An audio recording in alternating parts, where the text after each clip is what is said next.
გამარჯობა მეგობრებო. მე ვარ ბიშამშვილაძე და თქვენ უყურებთ გადაცემას თითქმის ყოველდღე მესამეს პირდაპირ ეთერში. გუშინ რუსთავი 2-ის შენობასთან გაიმართა საპროტესტო აქცია. აქციის მონაწილეები აპროტესტებდნენ ცოტა ხნის წინ გადაცემა პროფილში მომღერალ პაატა თედიაშვილის მიერ 10 მცნების გარებვას.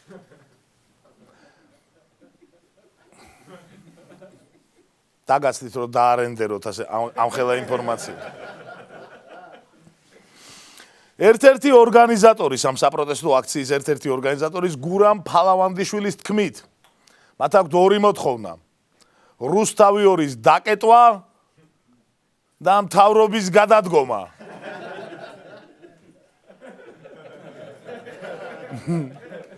აი ეგეთი ამბავია.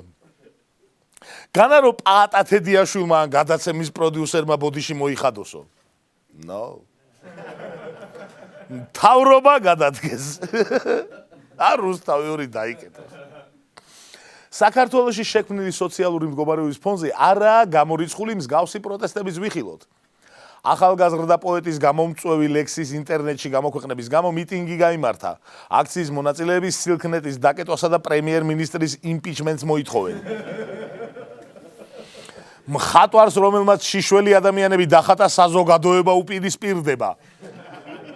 აქციის მონაწილეები საგამოფენო სივრცის გადაწვით იმუქრებიან და მოითხოვენ ვადამდელ საპარლამენტო არჩევნებს.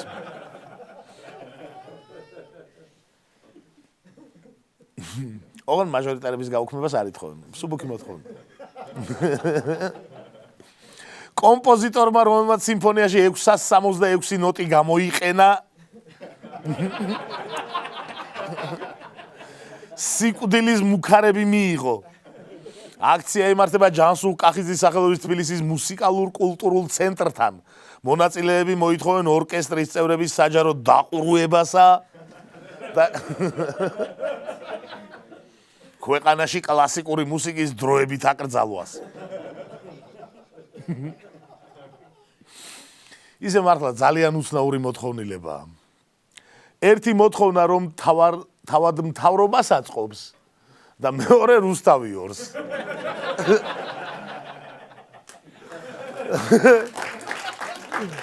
და ამათაც ყველაფერი თქვეს რა. იქნებ რომელიმე მაინც შესრულდეს და მერე დაიბრალებენ.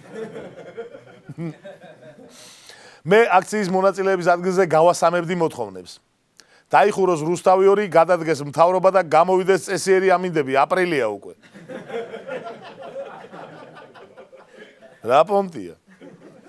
ახლა კი რუბრიკა, რომელსაც ფონად მოუხდებოდა თეთრი განათება და საგალობლების ხმა. წარმოიდგინეთ?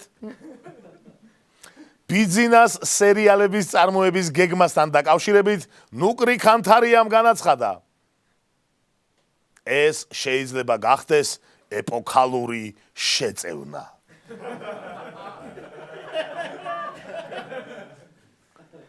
შეგახსენებთ, რომ რამდენიმე დღის წინ ბატონმა ნუკრიმ ამავე დაპირებაზე თქვა, სასიცოცხლო მნიშვნელობა ექნებაო. ამჯერად ცოტა შეცვალა მესიჯი და ეს იქნება ეპოქალური შეწევნაო. ეთყობა იმ განცხადებამ ბიძინამდე ვერ მიაღწია.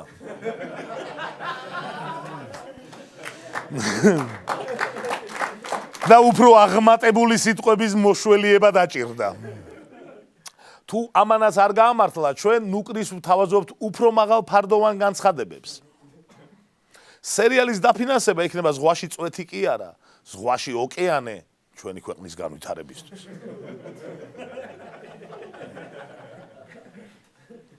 ამაზე კარგი ინიციატივა, რომელიც ბატონმა ბიძინამ გამოიჩინა, ამერიკის არც ერთ პრეზიდენტს არ გამოუჩენია. სხვა ქვეყნის ლიდერები კი საერთოდ რამოსატანია. სერიალების დაფინანსების დაპირება როგორც კი გავიგე, ჩემს გულში საქართველო გაერთიანდა.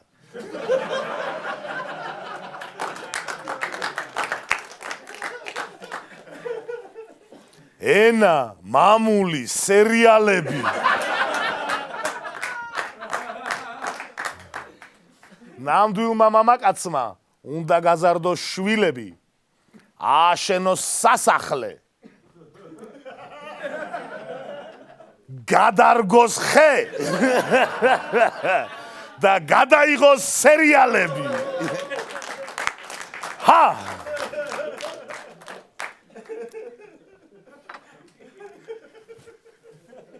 სერიალების მეიქერებზე აღმატებით ხარეხში საუბარი ცოტათი მაწყობს. კიდევ ერთი ეპოქალური მოვლენა კი ხარისხის არხთან დაკავშირებით მოხდა. შეგახსენებთ, რომ ხარისხის არხზე გადიოდა გიორგი ასათიანისა და დავით გიორგობიანის ცნობილი გადაცემა, რომელიც შიგადაში იკვლევდა თავის ტანზე ტრანსპლანტაციის ოპერაციისას თავის მფლობელის სული რჩებოდა სხეულში თუ ტანის მფლობელის სული. ინტელექტუალური გადაცემა იყო მოკლედ. რებრენდინგის შედეგად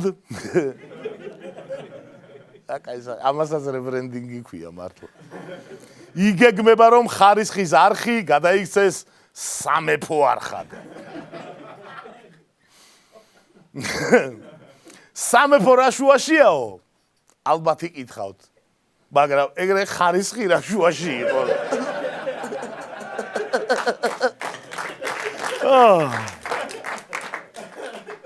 ლიბერალთან საუბარში გიორგი ასათიანმა განაცხადა, რომ სამეფო დინასტიურ სახლთან მჭიდრო მემორანდუმი აქვს გაფორმებული. და გარდა ამისა თანამშრომლობენ შპს სამეფო სახლთან. ოღონდ არ გეგონოთ, რომ ეს ორი ფაქტი რამენაირ კავშირშია სახელის სრულილებასთან. ასათიანის განცხადებით, რებრენდინგის მიზეზი სულ სხვა რამეა. სამეფო არხი შემდეგი ნაბიჯია. ხარისხი ხომ იცით რასაც ნიშნავს? სამეფო ხარისხი კი ეს უკვე ვისში პილოტაჟია. განაცხადა მან. სავარაუდოდ სამეფო ტელევიზიის მაყურებლებს ახლა ასეთი დიალოგების მოსმენაც მოუწევთ. მეფეო, მტერი შემოგვესია. კარგი რა დათო, ამოუჭრით რა. და ამ ფონზე ქართულ სამეფო დრამაში, როგორც ჩანს, ყველაზე ალალ კაცად მაინც დავით ბაგრატიონ მუხრანელის ადვოკატი ლევან ჩხაიძე იქცა. ციტირებ. გივის დუქანს დღეს ქვია ხინკლის სამეფო. ხო არავინ მიდის და ედავება გივის. ჩვენ რატო გვედავებით? განაცხადა მეფის ადვოკატმა. ვის ედრებით ბიჭო? რას ედრებით? გივის დუქანს იცით რა ისტორიაა?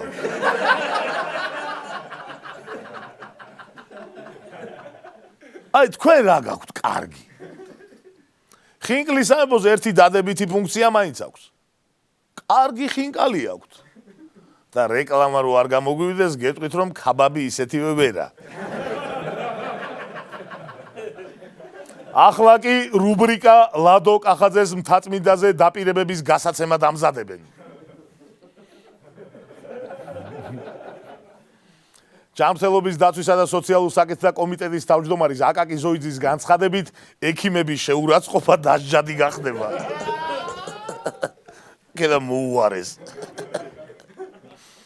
და თუ ასეა, მოდი უფრო შორსაც წავიდეთ და ზოგადად გინების და უცენზურო ლექსიკის გამო დავიჭიროთ ხალხი. ოღონდ ცოტა ხნით და მარტო იმისთვის, რომ პარლამენტი დაცარიელდეს ცოტათი. ჯერ ხომ რამდენიმე დღის წინ ლევან გოგიჩაიშვილმა ვერ შეამჩნია ჩართული მიკროფონი და ცოტა უხეშად ალაპარაკდა. დღეს კი ინტერნეტში ასეთ ჰედლაინსაც წაიკითხავდით. პარლამენტის თავმჯდომარე ირაკლი კობახიძე უარყოფს, რომ პლენარულ სხდომაზე ყ-ზე დაიკიდე თქვა. მედიაში გავრცელებული ინფორმაციით კობახიძემ ანრი ოხანაშვილს შესთავაზა, რომ ოპოზიციის ხმაური ერთ ადგილას დაეკიდებინა და ეგ ადგილი ფეხი არაა.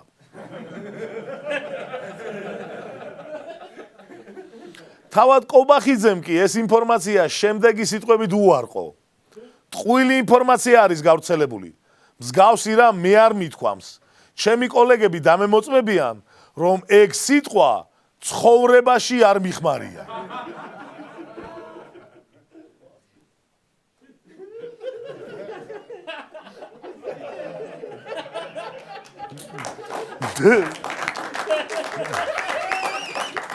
ხო? და საერთოდაც არც გამიგია, ახლა გავიგე დეპუტატებისგან პირველადო. შეიძლება ყობახიძე სიმართლეს ამბობს. მართლა? ეგეთი კაცია. და მართლა შეიძლება, რომ მართლა არასოდეს უთქვამს მანამდე. მაგრამ მით უარესი. წარმოგიდგენიათ, სადამდე მიიყვანა ჩვენი ქვეყნის პარლამენტმა ეს 40 წლის კაცი, რომ ეს სიტყვა ცხოვრებაში პირველად ათქმევინეს.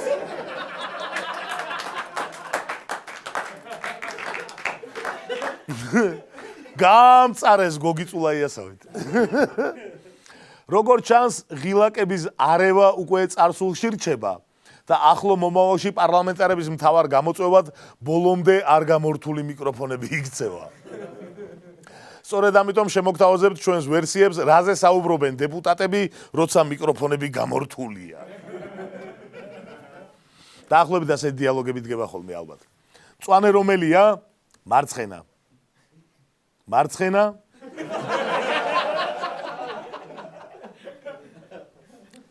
ჩემკენ. არ გადაჯდე რა.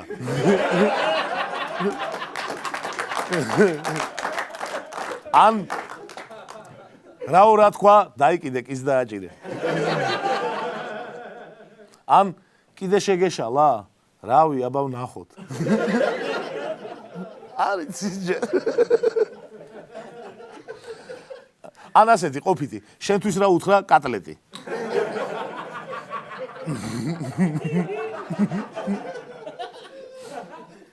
ან თავმჯდომარე რომელია? ყობახიძე. ყობახიძე რომელია? ან ეს ხმას რო არიღებენ ის 30 არიან. ან ნაცი ქოცი რა შუაშია, კაი ნაშა.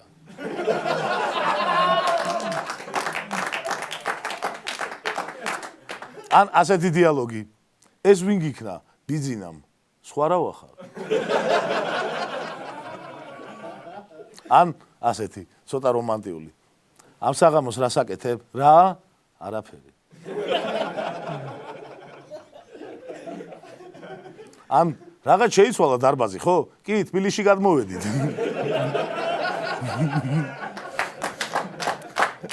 ყობახიძის ამბიდან ორი დასკვნის გაკეთება შეგვიძლია. პირველი, ყობახიძე პირად საუბრებში პუტინს უმსგავსოს ეძახის. და მეორე, ყობახიძეს არასოდეს უთქვამს ის, რასაც ოცნება ვენეციის კომისიის დასკვნას უპირებს.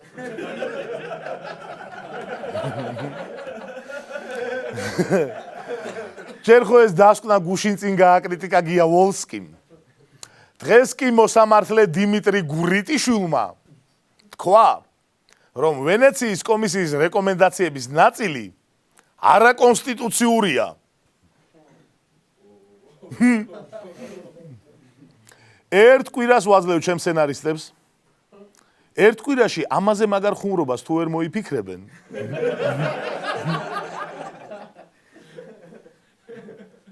ემზარკვიციანი რო გჯობნის, ხო არ ვიღებ ხმას, მაგრამ გურიტიშვილი უკვე ნამეტანია. მოკლედ, ჯერჯერობით ქართული ოცნების პოზიცია ვენეციის კომისიასთან დაკავშირებით შეგვიძლია ასე ჩამოვაყალიბოთ. თვითონ წყალი აქვს შემდგარი, ჩვენ რა უნდა გვასწავლონ? ხოლო აი მინისტრი, რომელსაც დიდი ხანია რა წყალი ჰქონდა შემდგარი და აი ბოლოს და ბოლოს მოარყია, არის გიორგი ქობულია. დღეს გახდა ცნობილი, რომ ეკონომიკის მინისტრმა გიორგი ქობულიამ თანამდებობა დატოვა. ეს ინფორმაცია რამდენად კარგია, ცუდია, ან სულაც არაფრის მომცემია ჩვენი ქვეყნისთვის. ამაში გაგვარკვევს ყველაზე მიუკერძოებელი კორესპონდენტი გუჯა მაჭარაშვილი.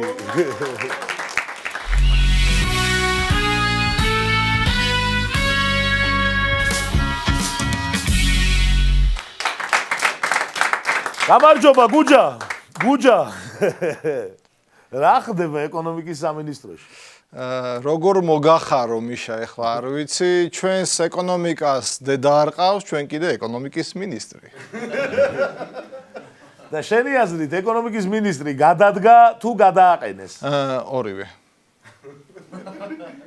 ეგ როგორ ანუ უთხრეს რომ გადადექიო და ესეც თავისით გადადგა გასაგებია და რატომ გადავდექიო თვითონ მინისტრი რას ამბობს თანამდებობაზე რატო დანიშნეს ეგ არის ის მიშა და რატო გადადგა მაგაზე ხო საერთოდ წარმოდგენა არ ექნება გუჯა ისე შეიძლება მინისტრი თვითონ ყველაზე მეტად გაუხარდა რომ გაუშვეს ნუ ეხლა ეგ ვის არ გაუხარდებოდა მიშა გუჯა თვითონ ეკონომიკის სამინისტროს თანამშრომლები რას ამბობენ ნუ ვინც გაცნობა მოასწრო არაფერს და ვინც გაცნობა ვერ მოასწრო ის ვერაფერს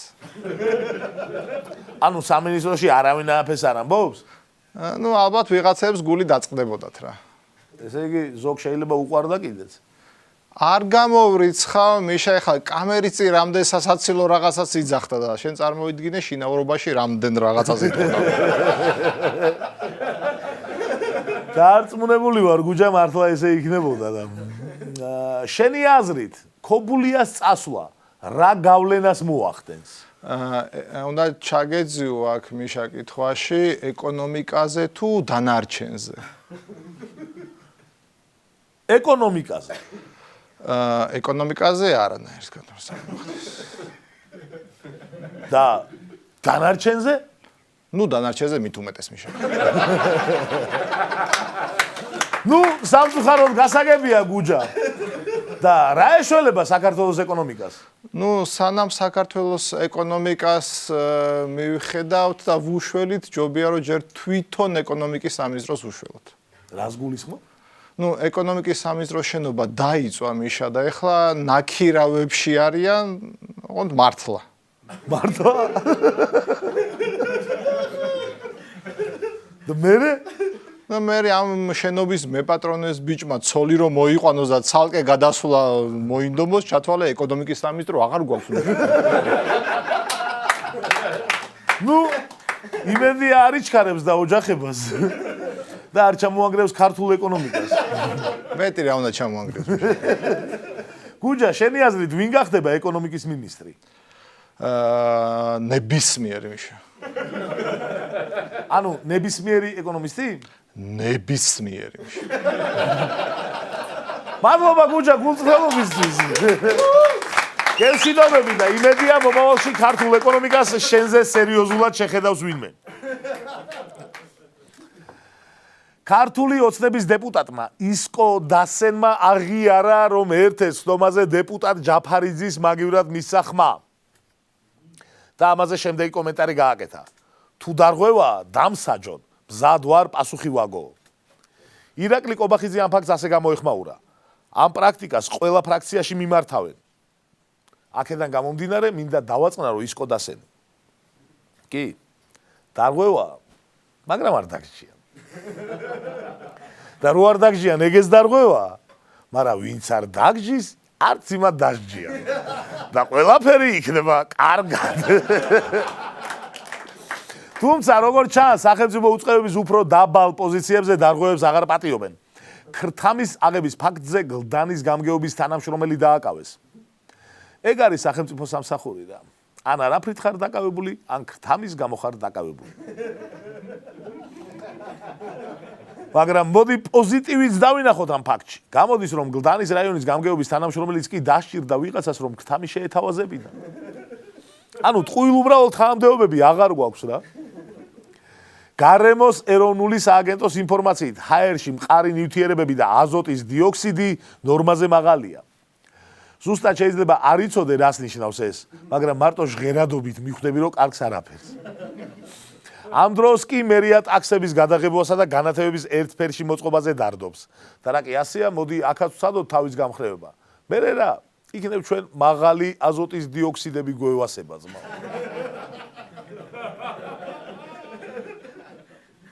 დღეს მერიამ ლითონის საფეხმავლო ხიდების დემონტაჟი დაიწყო მე არ ვარ სპეციალისტი, მაგრამ მგონია რომ იმ დასკვნაში ჰაერში მყარი ნივთიერებების მაღალ კონცენტრაციაში მაინც ცოტა სხვა რამე იგულისხმებოდა. თუმცა რაც დასაფასებელია, მოდი დაუფასოთ. ლითონის მოუხერხებელი ხიდები წლების განმავლობაში იყო მოსახლეობის უკმაყოფილების მიზეზი და არავინ ეხებოდა, მაგრამ აი, მოვიდა სალომე და დემონტაჟიც დაიწყო. იმიტომ რომ მხოლოდ პრეზიდენტი უნდა იყოს ხალხთან ახლოს, მაგრამ ცოტა უფრო მაღლა. ახლა კი მარტოსული ადამიანების გასამხნევებელი ნიუსი. აჭარის ტელევიზიის დირექტორი 103-მა თანამშრომელმა მიატოვა. და საბოლოოდ რუბრიკა, რომელიც გვეხმარება ქართული მედიის ჭეშმარიტი სახის აღმოჩენაში. არასწორი სათაურები. ამ რუბრიკაში ჩვენ ვიღებთ headline-ებს და ცხადყოფთ თუ რა იმალება მათ უკან. პირველი. სამედიცინო საქმიანობის დროს მედპერსონალის შეურაცხყოფა პროფესიული მოვალეობის შესრულებისთვის ხელი შეშლა დასჯადი ხდება. ეს სათაური უნდა იყოს ასე: ოპერაციის დროს ექიმები ვალდებულები იქნებიან პაციენტებს ნარკოზი გაუკეთონ. პანორამა თბილისის დაშავებული მუშები ამტკიცებენ, რომ უსაფრთხოების ნორმები თავად არ დაიცვეს.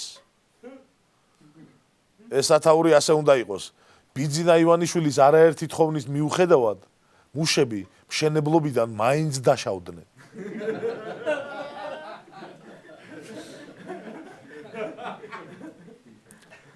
თბილისი მახაჭყალას მიმართულებით ავიარეისები დაინიშნება. ეს სათაური ასე უნდა იყოს: მეცნიერებმა აღმოაჩინეს ადამიანები, ვინც მახაჭყალაში თავისინებით მიდიან.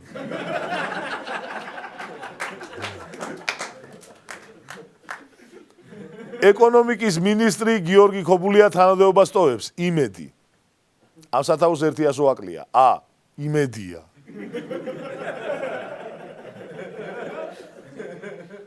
ლევან გოგიჩაიშვილი, დეპუტატი, პრემიერისგან გიორგი ქობულიასთან დაკავშირებით გადაწყვეტილების დასაბუთებასა და განმარტებებს ითხოვს.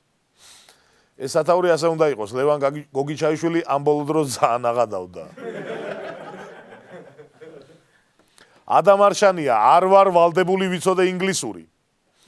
ეს სათაური ასე უნდა იყოს: ადამ არშანია ითხოვს უთხრა რა წერია ვენეციის კომისიის დასკვნაში.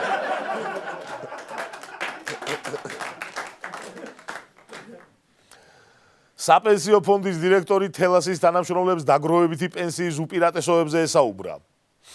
ეს სათაური ასე უნდა იყოს: თელასში ძირითადად 40 წელს გადაცილებული ადამიანები მუშაობენ. საქართველოს მორაგბეთა 18 წლამდეთა ნაკრებმა რუსეთი გაანადგურა 64-10.